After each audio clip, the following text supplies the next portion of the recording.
Hello, I'm just making a relatively short video on this while I have it on my bench. As you can see, it's a Holtzforma Blue Thunder G372XP. It's a Chinese clone of 372. This is one of their earlier ones. It's blue mall, as you can see, because this was the only one at the time. And this is a good friend of mine saw. This is the one whose cylinder I ported and made the short about. And I just wanted to make a quick video going over it for people who are looking for an interesting project. Also just want to talk about this one because I am actually very impressed with this one. Again, it's one of the earlier ones, so it does suffer from a softer rod in it. But this saw had plenty of hours put on its stock, and I finally decided, you know what, I'll pour it for the guy. Because I wanted to see how well it would respond, what the timing numbers were like, and just overall, what the build quality was like. So I started off by just taking the cylinder off and measuring the ports, comparing it to stocks on. They were actually reasonably close. The shapes weren't the best. There was a lot of casting flash I had to remove from a lot of the ports. I had to even up some of the ports. I had to square them up, and the exhaust port on the outside was a little bit smaller than I would have liked to see. Part of it was getting blocked off by the actual port itself. It was probably using about 90% of the exhaust port opening for the muffler. And this muffler itself, it's one of the jungle style mufflers with the 3/8 piece of pipe as the outlet. There's no other outlets, nothing else along the sides, and it's the same as the modern OE 372s that are coming out of Brazil. Unfortunately, we cannot get those here, so this is the closest thing we can get. We can still get the X-Torque 372s, but this is comparable to the original edition. Non-X-Torque, non-Stratify, none of that. This bar and chain, it's a Holtzforma 24-inch full comp. Talk about that at the end. I'm really impressed with those bars. One of the things I noticed was getting the side cover off was actually kind of difficult. It tends to stick on the saw, and getting it off, sometimes you gotta get your scrunch behind it and just give it a little pressure to pop it off. These dogs are very similar to the OEM dogs. I'm very happy with them. They perform very well. And the chain adjuster. I've heard a lot of them can be stiff from the factory, but this one is actually pretty smooth. Not quite as smooth as a Husky one, but close enough where I don't feel the need to replace it. The other thing is the decomp. This saw, the owner is a good friend. He never really used the decomp, but the decomp was still leaking ever so slightly, so I just plugged it. And yeah, top cover plastics are a little bit cheaper. They don't fit quite right sometimes. Getting the actual main body cover on, sometimes you have to put it on once or twice just to get everything to line up correctly. The choke lever feels a little cheap. It's just everything about it does feel a little bit cheaper than a 372, but right now they're on sale for $150 from Holtzforma's website. And for $150, I cannot complain about them. Every little complaint I have is something that can be very easily overlooked for the price. The trigger, once in a while, as I was using it, would get stuck at only about half to 1/3 throttle. Just sticks there, you blip it, and it goes right back to full throttle.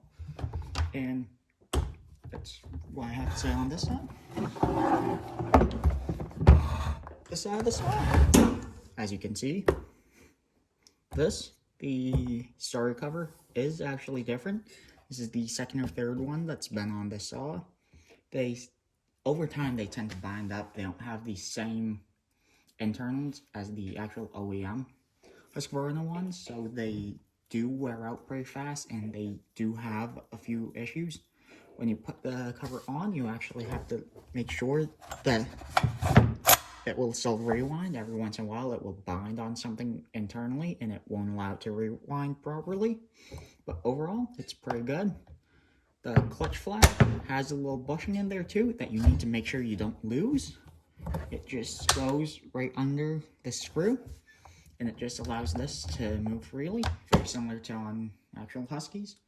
But overall, the saw has been holding up great. It has done very well with my buddy stock, and I decided to port it.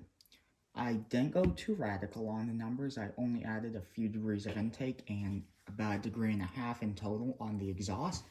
But I did have to widen both the intake and the exhaust to get them closer to stock, and just to get them to flow correctly. The exhaust port on the outside, as I mentioned, I had to open up a fair amount. It only used about 90% of the exhaust port on the actual muffler itself. But other than that, it actually ran really well stock. Again, these have issues with the rods being softer. The newer ones are starting to get harder rods that do handle porting better, but I still wouldn't trust them in a production saw. I don't trust this as a production saw. This is just my buddy's backup firewood saw, which we decided, you know what, let's try it. Let's see if we can get it to run with a stock OEM 371XP or 372 original edition. If I have the opportunity, which I think I will have some time here coming up when I get back to my buddy, we will run it against a bone stock Holtzforma 371XP, which I'm actually looking forward to just to see how well the saw actually ported up. I have my own personal 046 that's ported, and this saw doesn't quite keep up with it, but it's very close. And the wood I was in today, and smaller wood, the saw might be a little faster, but for what the saw is, it runs very close to a well-ported 046. One of the major things that's restricting it is this muffler, even though it's the jungle type muffler with no internal baffle or anything. That's only a 3/8 exhaust exit. I usually like running 2 3/4 inch exhaust exits on saws of this style, but for my buddy, we're keeping it stock-ish for now, just because he doesn't want to be too overly loud.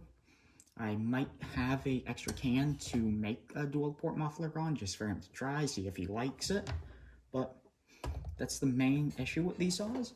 The saw does, however, have a very good air filter setup. Same thing as the high-back Husky 372s. And the filter it came with, actually, is identical to the Husky filters, and it does filter at just as well as the actual true Huskies. As you can see, no fines are getting past it. And you can see it does actually trap the fines very well. You can look in there. There's a little bit of moisture in there, but no actual fines making it through. Which, unfortunately, that's one of the main drawbacks to the steel design. And that's why I like these high-back Huskies. I know they can be uncomfortable to file, but I personally, I'll just take a pair of gloves and throw them over the corner of this top cover, just as I'm filing, to make it comfortable enough. Just like so, and then it doesn't dig into your chest nearly as bad. But again, overall, for the price, especially what these are going for now, I cannot complain with them.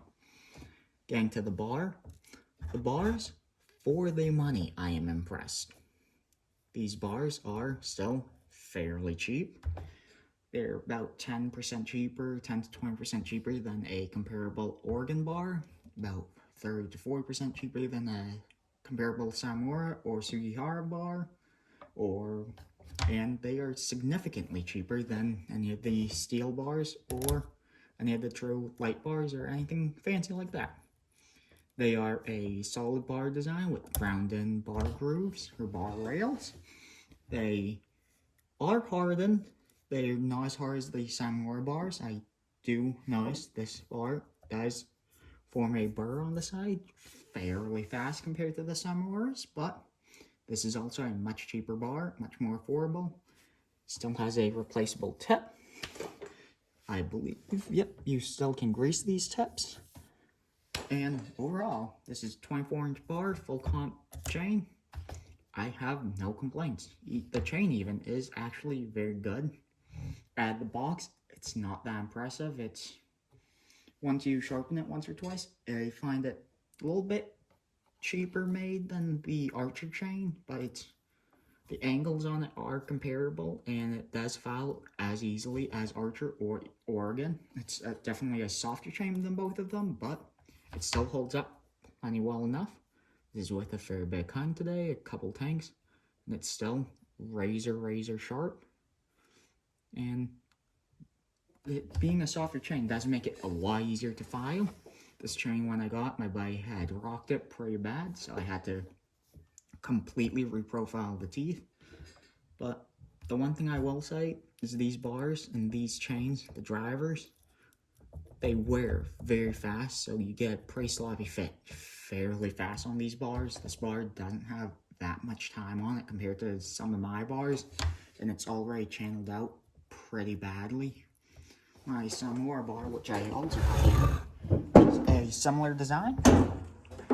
The only main difference is it's a light bar, but it has better steel. They're both 050 gauge. This bar has significantly more time on it, and it's still very tight. It's still a solid bar, but it has ground-in bar grooves, just like the Holtzforma. This is the light bar, but the bar itself is made the same way, and the Samoa solid bars are just as made the same way. But in all honesty, that's really my only and main complaint with these bars, is they are a little bit softer. They are a little bit more sensitive to heat. I don't know if you can see it. Get the reflection just right. These bars did discolor slightly, but my buddy did run this saw very hard, and again, very dull chain. But overall, they're really good for the money. I really have no complaints. This entire saw, especially with the Black Friday deals they have going on now, I would highly recommend getting one. Whether you're a homeowner, just looking for something bigger to step up from a steel 311 or a Husky 460 Rancher, just looking for something a little bit bigger. Or if you are a professional and you just want something to play around with and to try porting, it's a great saws to learn porting on. And in all honesty, if you replace the crankshaft and you get a even OEM cylinder kit, or even a highway or meteor cylinder kit, these saws do turn into very good work saws. The cases, I do have to admit, are actually really well built. The bearings in them I would replace, but that goes for almost any saw I break down to the point where I can get the crank out. It's worth it to do the bearings while you're in there. If you're not porting these super hot, you can still use the OEM or original crankshafts to them. I would not recommend it because they do actually deform fairly easily if given enough heat, or you push the RPMs a little too far. The saw only pulls maybe 1,000 more RPM free speed and cuts maybe 1,000 to 1,500 RPM faster than stock, so it is a safe saw. It's not my buddy's only saw, and it is more of a play saw than anything, so I was willing to push it just a little bit farther than I would normally. And also, if this saw does stretch a crank, I will happily find him either a used OEM crank, which I might even have, or just throw in an NWP crank from Wolf Creek Saw Shop. Again, no affiliation with Ryan at Wolf Creek. He's just an awesome guy who I love doing business with, and I will happily recommend. But the new piston, cylinder, and crankshaft, all the seals as well, you could do it well under 300 bucks.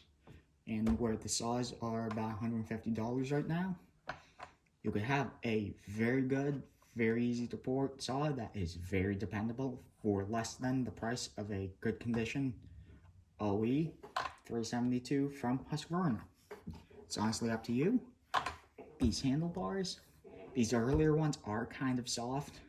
I did notice if I pushed or pulled on it too hard, I could feel it start to bend, but the new ones are a lot better. And this one you can even see I kind of pulled it back a little when I was underbucking, but I'll have to get some videos of this saw cutting because it did respond to porting very well. I can feel the mufflers holding me back, but nobody wants to keep it relatively stock sounding, and he doesn't want it too obnoxiously loud. Dual port West Coast style mufflers, such as the ones Donnie Walker makes, They run the absolute best on these saws while keeping an original can, and they look really nice. They are a bit louder than these mufflers, but they're not ridiculous, and they're a very easy way to gain a significant power increase over stock.